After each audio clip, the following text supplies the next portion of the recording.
Good evening everyone. This is Vikas Kalia. कैसे हैं आप सब? आशा करता हूँ सब अच्छे होंगे, स्वस्थ होंगे और अपनी अपनी पढ़ाई की एग्जाम की तैयारी कर रहे होंगे।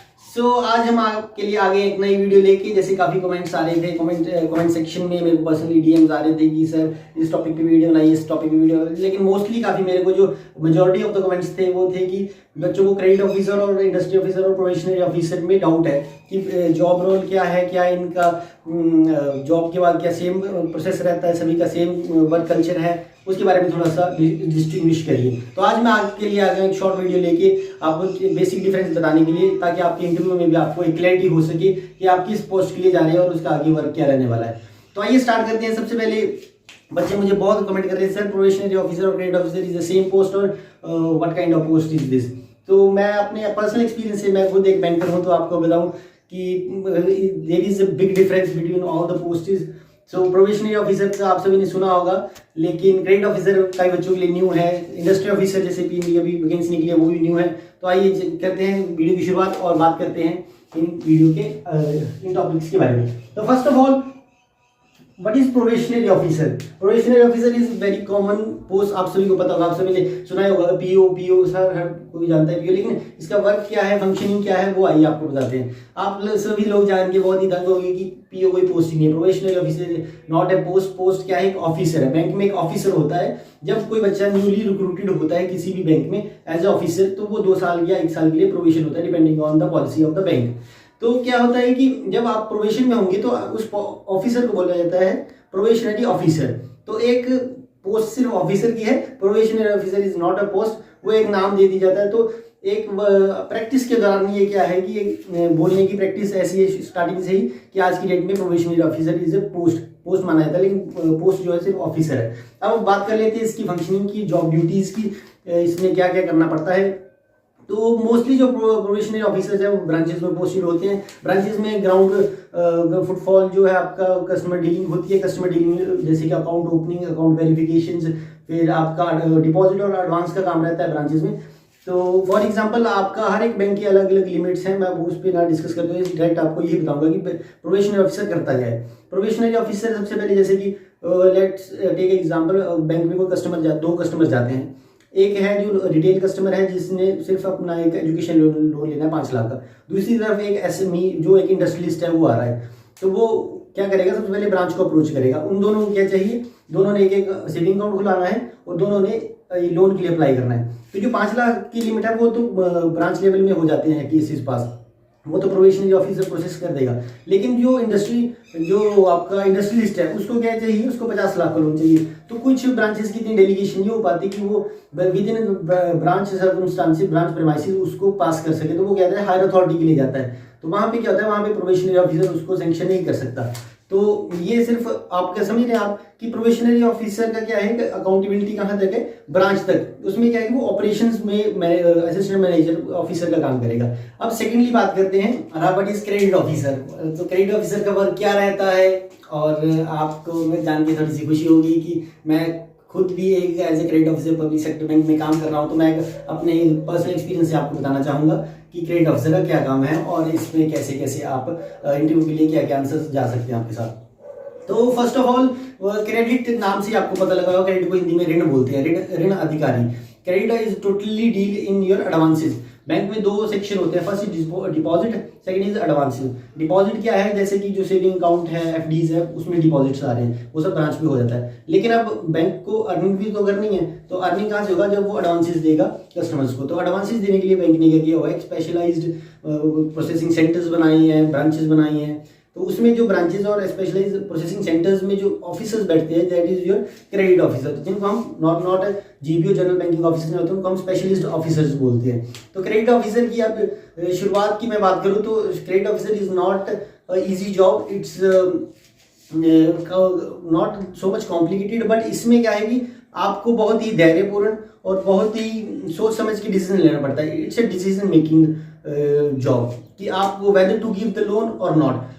आप क्या हो, एक बहुत ही इंटीग्रल पार्ट हो पूरे प्रपोजल का। पूरा प्रपोजल आप तैयार करते हो कि हमें लोन देना चाहिए कि नहीं देना चाहिए। उसमें क्या है कि असेसमेंट की जाती है। असेसमेंट टोटली जो प्रोसेसिंग ऑफिसर, जो क्रेडिट ऑफिसर उस सीट पे होगा। फॉर एग्जांपल मेरे पास कोई प्रपोजल आता है या किसी भी XYZ क्रेडिट ऑफिसर के पास कोई प्रपोजल आता है। प्रपोजल क्या होता है, जब कोई कस्टमर किसी फाइल को लेके, अपना केस को लेके ब्रांच को अप्रोच करता है, तो वो हो गया प्रपोजल। उसको बैंकिंग लैंग्वेज में प्रपोजल बोलते हैं। जब कोई बंदा अप्रोच करता है बैंक को, तो बैंक क्या करता है कि असाइन करता है credit officer to study that case particularly in depth, whether to sanction the case और नॉट। ये पूरा डिसीजन क्या है, पूरा क्रेडिट ऑफिसर की एनालाइजेशन से होगा। पास्ट हिस्ट्री देखी जाती है और बहुत से पैरामीटर्स हैं जो कि देखी जाती है कि आपको लोन मिलेगा कि नहीं मिलेगा, बैंक पास करेगा कि नहीं करेगा। तो this is role of credit officer. इसमें और भी कुछ इन डेप्थ बातें हैं जो कि मैं फिलहाल रिवील नहीं कर सकता। कुछ इंटरनल बातें होती हैं जो कि जब आप जॉब में जाओगे आपको तभी आपकी सीनियर से पता लगेंगी। और बाकी घबराने की कोई बात नहीं है, कोई काम ऐसा नहीं है जो कि आपको ना आए। जब आप बैंकिंग में आओगे तो आप प्रोबेशनरी ऑफिसर, अगर एज ए प्रोबेशनरी ऑफिसर आते तो वो भी सीख जाओगे, अगर एज ए क्रेडिट ऑफिसर आते तो वो भी सीख जाओगे। हर दिन क्या होता है कि हर कोई बंदा एक्सपीरियंस नहीं होता। जब आप उसमें उतरोगे तो ऑटोमेटिकली डे बाय डे आपका एक्सपीरियंस क्या है, एक एक दिन आपको नई नई चीज़ें पता चलती जाएंगी। तो बच्चे काफ़ी कमेंट सेक्शन में घबरा रहे थे कि सर ये पोस्ट अच्छी है क्या नहीं है। तो मेरे हिसाब से जो मेरा पर्टिकुलर पर्सनल एक्सपीरियंस मैं आप सभी के साथ शेयर करूँ, तो अगर आपको एक ट्रू बैंकर बनना है, if you want to be a true banker और knowledgeable person in a banking sector, तो आप get into the vertical of credit. आप क्रेडिट में आइए। क्रेडिट ऑफिसर आपका बहुत ही प्रेस्टिजियस जॉब है बैंकिंग इंडस्ट्री में। Credit officer is not a normal officer. Credit officer is very बहुत ही वेटेज वाला वर्ड है। इस पोस्ट पे आने के लिए आप सभी को पता है कितनी मेहनत करनी पड़ती है। पहले आपको सिलेक्शन प्रोसेस से गुजरना पड़ता है, उसके बाद भी आपकी काफ़ी टेस्ट वगैरह होती हैं। देन यू आर डिसाइडेड कि आप लोन सेंक्शन कर सकते हो नहीं। तो एक बहुत ही जिम्मेदारी वाला काम है। तो जो फ्यूचर क्रेडिट ऑफिसर्स हैं, जो क्रेडिट वर्टिकल्स में जाने वाले हैं, उनसे मेरा यही दरख्वास्त है कि जिम्मेदारी से काम करें और सब कुछ मद्देनजर रखते हुए तभी कोई भी डिसीजन तभी लें। चलो ज़्यादा इन डेप्थ में ना जाते हुए अब लास्ट में बात करते हैं what is industry officer. Credit officer हो गया, अब now industry officer. Industry officer is also specialist officer in bank. जैसे कि क्रेडिट ऑफिसर है, it's kind of credit officer, but industry officer क्या है, टोटली आपका इंजीनियरिंग ब्रांचेस के लिए है। इंजीनियरिंग जो बच्चे सिविल, मैकेनिकल और इलेक्ट्रिकल और किसी भी इंजीनियरिंग ब्रांच से हैं वो इसके लिए एलिजिबल रहते हैं। जब इसमें क्या है कि कुछ बैंकों में इसको इंडस्ट्री ऑफिसर बोलते हैं, कुछ बैंकों में इसको एज ए टेक्निकल ऑफिसर बोलते हैं। काम दोनों का सेम रहता है। फॉर एग्जांपल अब इंडस्ट्री ऑफिसर में क्या है कि कोई आपका फॉर एग्जांपल कोई प्लांट है, हाइड्रो प्रोजेक्ट है, वो उसने लोन लेना है, उसने लोन के लिए अप्लाई किया आपके बैंक के लिए। तो बैंक के पास marketing officer, agriculture officer, probationary officer, credit officer है, लेकिन उनको इन डेप्थ नॉलेज नहीं है उस प्रोजेक्ट की कि उस पर कैसे वर्क करना है, उसमें क्या क्या पैरामीटर है जो एनालाइज करने हैं, जिसके बेसिस के ऊपर हम उसको फाइनेंस कर सकते हैं कि नहीं, वेदर टू गिव और नॉट। ये डिसीजन लेना थोड़ा उनके लिए क्वाइट डिफिकल्ट हो जाता है क्योंकि वो उस वर्टिकल से नहीं है। अब यहाँ पे पिक्चर में आते हैं आपके इंडस्ट्री ऑफिसर जो कि इंजीनियरिंग बैकग्राउंड से, उन्होंने अपने 4 साल की बीटेक में पढ़ी रखी होती है चीज़ें कि क्या क्या हाइड्रो प्रोजेक्ट है, various kind of project they are go through in their education itself. तो उनको एक आइडिया होता है, brief idea about the studies. तो उनको क्या क्या होता है कि साइड पे भेजा जाता है। तो वो क्या करते हैं, सबसे पहले पेट्रोलिंग करते हैं। बच्चे इंजीनियरिंग ब्रांचेस से होंगे, उनको क्या होगा कि ब्रीफ आइडिया होगा उनके नॉलेज के, उनके एजुकेशन नॉलेज के बिहार पे। फॉर एग्जांपल मैं जैसे इलेक्ट्रिकल से, तो मेरे को इलेक्ट्रिकल प्रोजेक्ट, हाइड्रो प्रोजेक्ट हो, चाहे सोलर प्रोजेक्ट हो, चाहे आपका थर्मल प्रोजेक्ट हो, तो एक ब्रीफ आइडिया, क्योंकि हमने 4 साल में वो स्टडी किया है। तो अगर कोई मैकेनिकल इंजीनियरिंग से है तो उसको मैकेनिकल का काफ़ी नॉलेज होगा, strength of material, then fluid mechanics. तो कोई जैसे कि JCB manufacturing company, for example let's take example, इसमें फ्लूइड मैकेनिक्स बहुत यूज होती है। तो बैंक के पास क्या था कि पहले स्पेशलाइज्ड ऑफिसर्स नहीं थे कि वो एनालाइज कैसे करे कि उसकी प्रॉफिटेबिलिटी है, उसकी actually technical economic viability check करनी है आपने, that is techno economic viability. ये एक टेक्निकल वर्ड होगा, आपको नहीं पता चल पाएगा। टेक्नो इकोनॉमिक मीन्स वो टेक्नोलॉजिकली कैसा फिजिबल है, फिजिबल मीन्स कि वो फ्यूचर में क्या प्रोजेक्ट अर्निंग कर सकता है, फाइनेंशियली वो स्टेबल है कि नहीं है, वो सब चेक करना एक इंजीनियर का काम है। तो बैंक ने अभी इस पोस्ट को नाम दिया इंडस्ट्री ऑफिसर। तो उन्होंने जाके वहां पे प्लांट में गए, उन्होंने एक प्रॉपर पेट्रोलिंग करनी है कि हाँ ये मशीनरी मूवेबल वहाँ पे एसेट्स हैं, हाँ ये प्लांट एंड मशीनरी प्रॉपर है। वो अपनी एक रिपोर्ट बनाएंगे कि हाँ दिस इज सेटिस्फैक्टरी गुड और नॉट। फिर वो रिपोर्ट जाएगी बैंक के ब्रांचेस के पास, ब्रांचेस उसको फिर क्रेडिट ऑफिसर्स को देंगे। क्रेडिट ऑफिसर उसको process at the end of the day credit officer ही कर रहा होगा उस केस को, लेकिन industry officer is a part of that proposal. उसने क्या है कि उसको असाइन किया गया है कि उसने फील्ड में जाके अपनी रिपोर्ट तैयार करनी है कि ये कैसी कैसी इंडस्ट्री है, कैसी कंपनी है, कैसी आपकी फैक्ट्री है, वट जो भी आपका प्रपोजल आएगा उस बिहार पे। तो फिर फाइनल डिसीजन आपके क्रेडिट ऑफिसर को ही लेना है। पूरी रिपोर्ट्स आएंगी, फाइनेंशियल हो गई, टेक्निकल हो गई, देन उसकी पास्ट हिस्ट्री हो गई, फ्यूचर फोरकास्ट इनकम हो गई, ये सारा कैलकुलेशन लास्ट में आपको क्रेडिट ऑफिसर को ही लेना है। आप समझ रहे, क्रेडिट ऑफिसर एक नॉट ए नॉर्मल पोस्ट, आपको बहुत ही अच्छा डिसीजन लेना है और सभी पैरामीटर्स को मद्देनजर रखते हुए लास्ट में सैंक्शन जो है, whether you have to sanction the case, whether you have to process the case, वो आपका पूरा क्रेडिट ऑफिसर के ही हाथ में। तो आप ज़्यादा ना घबराएं कि बहुत ही टफ कुछ नहीं होता। आप जब जाएंगे सिस्टम में, सिस्टम का पार्ट होंगे, तो आप खुद समझेंगे कि कोई भी चीज़ है वो टफ नहीं होती। पहले दिन ही कोई भी मास्टर नहीं हो जाता, धीरे धीरे करके आप सभी को एक्सपीरियंस आता जाएगा और आपके लिए चीज़ें डूएबल होने लगेंगी, ठीक है ना। Professional officer is also good kind of respectable and responsible job. ये डिपेंड करता है आप किस जगह पे पोस्टेड। अगर आप विलेज एरिया में पोस्टेड है तो उसके अलग चैलेंजेस हैं। अगर आप अर्बन सिटी में है, फॉर एग्जांपल नोएडा, महाराष्ट्र में मुंबई हो गया जैसे कि, देन पुणे, तो वहाँ पे अलग चैलेंजेस है ना। तो हर जगह हर पोस्ट के डिसएडवांटेज हैं और एडवांटेजेस भी हैं। तो आपको क्या है, लास्ट में आपको अपना डिसीजन बनाना है कि you are going to for which field. अगर आप इंजीनियर हैं तो आप प्रोफेशनल ऑफिसर के लिए एलिजिबल हैं, इंडस्ट्री ऑफिसर के लिए एलिजिबल हैं। लेकिन अगर आप क्रेडिट ऑफिसर बनना चाहते हैं then you have to go with the CA students, CA MBA finance, जिन बच्चों के उस बैकग्राउंड से वो उसके लिए जाएंगे।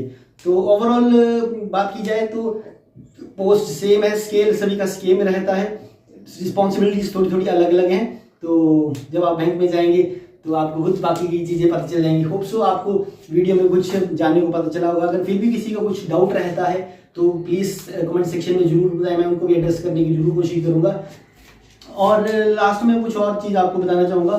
फॉर एग्जाम्पल आप इंटरव्यू में बैठे हैं, अगर वो वहाँ पे ये सेम क्वेश्चन पुट होते हैं, क्योंकि मैं इंडस्ट्री ऑफिसर का भी इंटरव्यू दे चुका हूँ, क्रेडिट ऑफिसर का भी इंटरव्यू दे चुका हूँ। तो उनमें मेरे से पूछा गया साइमल्टेनियसली, मेरा एक हफ्ते बाद इंडस्ट्री ऑफिसर का और एक हफ्ते बाद पहले क्रेडिट ऑफिसर का। तो मेरे से ये क्वेश्चन पूछे गए, तो उस भी यहाँ पे मैं आपको बता रहा हूँ कि कैसे कैसे अपने आंसर्स आपने प्रिपेयर करने हैं, ठीक है ना। ये बहुत ही बेनिफिशियल वीडियो है फॉर द इंटरव्यू पर्पज।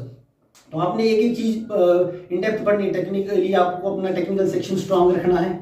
और आजकल तो काफ़ी आपके रिसोर्सेज हैं, आप कहीं से भी पता कर सकते हैं। लेकिन मैं आपको अपना पर्सनल एक्सपीरियंस बता रहा हूँ, इससे और भी इनहैंस चीज़ें हो सकती थी, लेकिन मैंने एक वीडियो पर्सपेक्टिव से एक स्मॉल वीडियो, ताकि बच्चों को पता चल पाए। बच्चे मेरे को बहुत ही डीएम्स और कमेंट सेक्शन में बहुत सेम रिपीटली काफ़ी बच्चों का सेम डाउट था, तो मैंने सोचा कि इस टॉपिक पे आज वीडियो बनाते हैं। तो गाइस, जैसे कि हम बात करें, बैंक में क्या होता है, कई बार स्कार्सिटी ऑफ द स्टाफ की कमी के कारण क्या होता है कि जो ऑफिसर होता है उसी कोई मल्टीपल जॉब्स क्या है वहाँ पे प्ले करनी पड़ती है। फॉर एग्जाम्पल कोई आप प्रोफेशनल, फॉर एग्जाम्पल कोई ऑफिसर है, प्रोफेशनल ऑफिसर, उसको क्या किया जाता है, उसको क्रेडिट में भी डाल दिया जाता है, उसको इंस्पेक्शन करने भी भेज दिया जाता है। ऐसा क्यों है?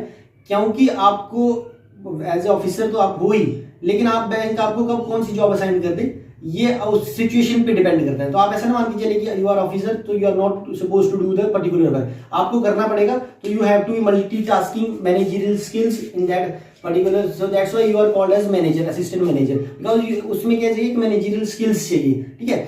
अब बात करें पर्टिकुलरली क्रेडिट ऑफिसर्स की। क्रेडिट ऑफिसर्स में क्या है, आपको बैलेंस शीट्स देखनी रहती हैं, पास्ट इनकम देखनी रहती है, फ्यूचर फोरकास्टिंग इनकम देखनी रहती है, उसके लिए आईटीआर रीड करनी आनी चाहिए। तो ये सब बैलेंस शीट में एसेट लायबिलिटी, जो कि टेक्निकली एक सीए का काम है, ठीक है। सीए और जो फाइनेंस की स्टडी करके आ रखे होते हैं बच्चे, तो बैंक क्या कर रहा है, बैंक एलिजिबिलिटी क्राइटेरिया भी वैसे ही रख रहा है, क्योंकि पेपर की डिमांड ऐसी है, तो वो बच्चे के साथ पेपर भी वैसे ही कंडक्ट करवा रहे हैं, ठीक है। और इंडस्ट्री ऑफिसर की बात की जाए तो बैंक को क्या है कि अब टेक्निकली स्ट्रॉन्ग बच्चे चाहिए, तो एक टेक्निकली पेपर ले रहे हैं जो कि आपका इंजीनियरिंग बेस्ड है। तो क्या है कि बैंक का अभी क्या कर रहा है, बैंक को भी कोई पता है कि आज की डेट में उसकी क्या डिमांड है और उसको कैसे बच्चे चाहिए, तो रिफाइन करके उसने क्या है, स्क्रूटनी हर पेपर की अलग अलग की है, वो कंबाइन करके एक पेपर भी कर सकता था, है ना। तो आप समझ रहे हैं कि क्या बैंक को भी पता है कि उसको किस स्ट्रीम के बच्चे चाहिए, किस स्ट्रीम में उनकी महारत हासिल होनी चाहिए। तो इसीलिए हर एक पोस्ट की अलग अलग इंपॉर्टेंस है। बाकी आप बात करें स्केल सभी का वन है, बैंक में क्या होता है scale wise post, scale 1 2 3 4 5 6 up to 8, वो बात अलग है, वो प्रमोशनल है। वो अगर आप बोलेंगे तो मैं नेक्स्ट वीडियो में आपको वो भी एक्सप्लेन कर दूंगा, hierarchy of the bank for bank career. Bank career में क्या क्या हायरार्कीज हैं वो आपको मैं वो भी किसी दिन अगर टाइम लगेगा तो वो भी डिस्कस करेंगे। लेकिन एग्जाम पॉइंट ऑफ व्यू से, इंटरव्यू पॉइंट ऑफ व्यू से आप इस वीडियो को एक बहुत ही कोर कंपोनेंट समझे और थोरली, अगर आपको एक बार समझे, दोबारा से रिपीट करके देखिए वीडियो की मैं क्या बोलने की कोशिश कर रहा हूँ, ठीक है। Hope you understand. सो आइए नेक्स्ट बात करते हैं। सो गाइज, कैसी लगी आप सबको ये informative video? Hope so you like the video. So ये मैं कोई यहाँ वहाँ से सर्च करके नहीं, ये मेरा पर्सनल जो एक्सपीरियंस है मैं उसी भी यहाँ पे एक शॉर्ट वीडियो आप सभी के लिए तैयार की थी। सो कुछ कमी पेशी रहेगी हो तो अपना भाई समझ के माफ करिएगा। और लास्ट में जाते जाते मैं आप सभी से कुछ बातें शेयर करना चाहूँगा। कि आप कुछ बच्चे होंगे जो कि रिपीटेडली एग्जाम्स दे रहे होंगे, कोई मेंस तक पहुंच रहा होगा, कोई इंटरव्यू भी दे के आया होगा, कोई प्री भी नहीं हो रहा होगा, है ना। तो आप बच्चों ने क्या करना है, सबसे पहले तो हताश बिल्कुल नहीं होना। जब भी आप हताशा भरे कोई भी सिचुएशन आपकी लाइफ में है, तो सबसे पहले आपने क्या करना है, अपनी माता पिता की आंखों की तरफ ध्यान करना है। उनकी जो आंखें हैं वो घर पे बैठ के आपकी सफलता का इंतजार कर रही हैं, ठीक है। वो सोच रहे हैं कि उनका बेटा या बेटी एक दिन सफल होकर आएंगे और उनको एक उम्मीद है आपसे बेसिकली, है ना। तो आपने उनकी उम्मीदों के ऊपर पानी नहीं फेरना है ना। उनकी सफलता, उनकी आपकी सफलता और उनकी सफलता आपसे के साथ जुड़ी हुई है, तो कुछ उम्मीदें लगा के आपके साथ बैठे हैं, तो बिल्कुल अनसीरियस मत रहिए, थोड़ा सा सीरियस हो जाइए। ये टाइम जो है बहुत ही इंपॉर्टेंट है, बहुत क्रूशियल है आपके लिए, आपकी फैमिली के लिए। So hope so you like the video. थोड़ा सा ध्यान लगा के पढ़ाई करें और अपने माता पिता को बिल्कुल भी लेट डाउन फील ना करवाएं। So hope you like the video. On positive note we are going to leave the session here over. So this is Vikas Kalia signing off. Take care, शबा खैर।